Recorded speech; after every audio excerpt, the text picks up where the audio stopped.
I get told a lot that I should do acting. You're like, you should be an actor. You know, it's like fancy word apparently. But like in Cleveland, Akron, you know, the two acting paid positions are commercials and modeling. And you know, commercials you have to be hot looking, and modeling you have to be like really hot looking. So it's kind of a wash for me. You know, unless there's like a product that's like grease beagle on, because that's like believable. You look at me and you're like, oh, he could be a little less greasy. I can see it. You know, if you see my face on like a low-fat yogurt, you'd be like, oh my God, this fatty?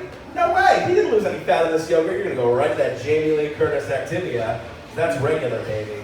Jamie Lee looks all good on the cover. Meanwhile, I look like I ate like 4 packs of yogurt at once. So, I've been matched on Tinder a lot, but it really sucks when you go to find that the match is unmatched with you, like real quick. They swiped right, and then they clicked, and then they're like, woo, and they swipe left again. It's kind of like when you crave ice cream and you've had like a really long day. And you're like, oh, I just want to go home and open that freezer and get in there, get that ice cream. Then you go home, freezer open. All that's in there is like sausage links. There's no ice cream. And you're like, I guess I'll have a sausage smoothie. Yay. It's like that. I'm gonna be honest with you, because why not? It's COVID season, gotta be honest. I love texting while driving, but I have no one to text. I have no friends.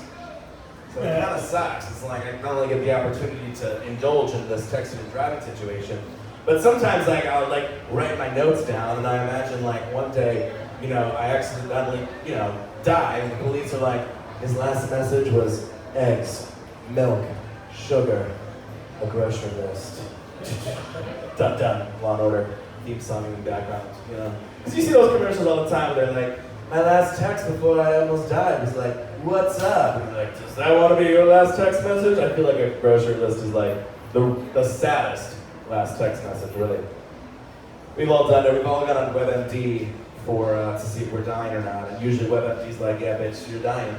Sayonara, like, you have a headache. And WebMD's like, ooh, not looking good. But part of the thing is with WebMD is you sign up for the email newsletter, which I don't mind. But I kind of mind when they send it, if that makes sense. Like it was Saturday night at like midnight, no joke. Email comes up from WebMD, 5 signs you might be depressed. I was like, shit. Saturday at midnight, I'm in bed having my ice cream because I finally had some. Reading that from WebMD, like I feel really depressed. Or it's like Friday, right now, no joke. 4 reasons not to drink.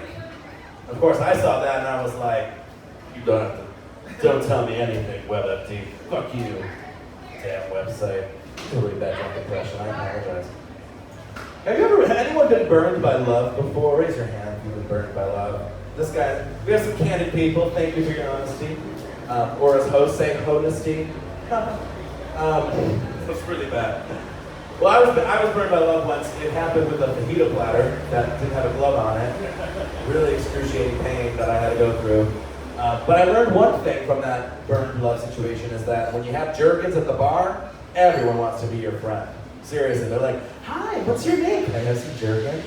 So I have like my burnt hands at the bar with the jerkins bottle. Like, yeah, you can have some of my jerkins. A little creepy, a little Silence of the Lambs action going on. I was at an event, and this guy was like, ma'am, we have some leftover honeydew, would you like it?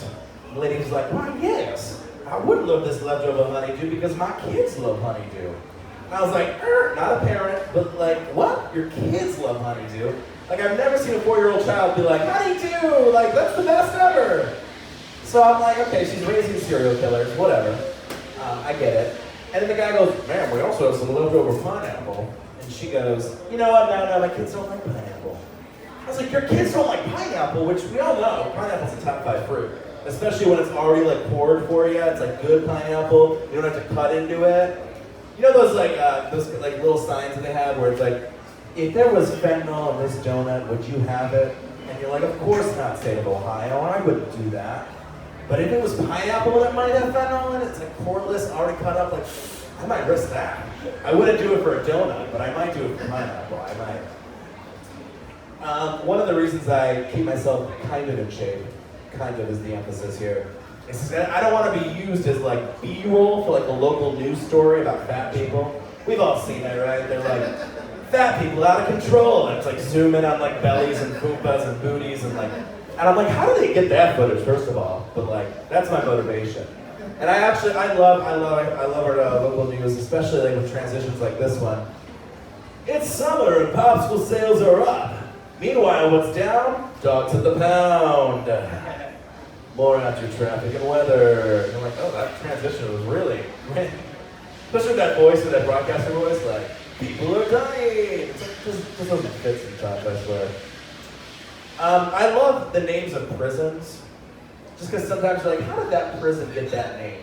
Because sometimes it's like some rich white guy who died. Like, oh, we gotta name him after a prison.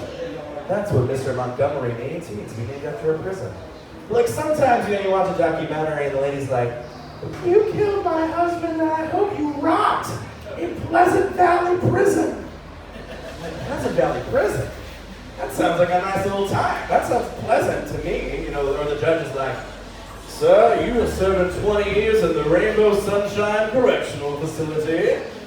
And you're like, damn. You're like, so like a recording studio and like what's the amenities like in that prison?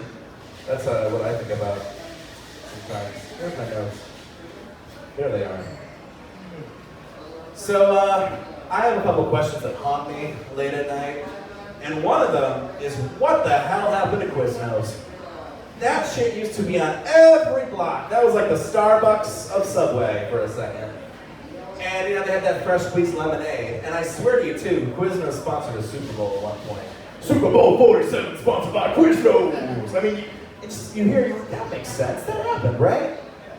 And they have a great catchphrase. It's toasty. Which if you drop that in conversation, that could be a fun time. Versus like, try dropping Arby's, we have the meats. See how that goes. That usually leads to like you being arrested. Okay, I got one more for you. So my sister is a mom, and you know how moms are. They like to mom. People who know, they know. They're like, oh, I have a mom who likes to mom. They do that crap where it's like, oh, my son Jeremy's turning 144 months old this week. I'm so excited for him. They're like, he's turning 12. Like, can we stop the month shit after 18 months? I'm like, he's 2. It's like ridiculous.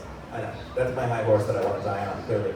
So my sister is being a mom. She's starting this mom, and it's a single mom, and God bless single moms. They do the Lord's work, that's for sure.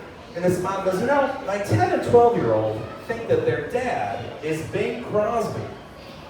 And for those who don't know, Bing Crosby's like that guy who sang I'm Dreaming of a White Christmas, Bing Crosby has been dead since 1980. So there's really no way that he's bothering these children unless she broke into a celebrity sperm bank. She was like, hi-ya, Bing Crosby. So my sister's like, well, how does that work? How does telling your kids that their dad's Bing Crosby, what's that like? And she's like, well, they think he's on tour, and that's why he can't come home. Because we've all been on the 24/7, 365 Bing Crosby tour. That's a great time, right? And so then, I think what they also do too, and this is so sad, and this is like called Child Protective Services on us, they'll play Bing Crosby records year-round to think about their father, who they don't know. It'll be like March, and it's like, is someone playing Bing Crosby? That's so sad. And I just imagine one day when the kids are older, just a little bit, their mom's finally like, kids, it's Christmas, they got Bing Crosby playing in the background. It's time I tell you about your father. We met at Quiznos' bathroom one beautiful day so long ago, back when those were around. All right, well, thank you so much, you guys. Thanks for coming out. Stay safe, and au revoir. Thank you, man.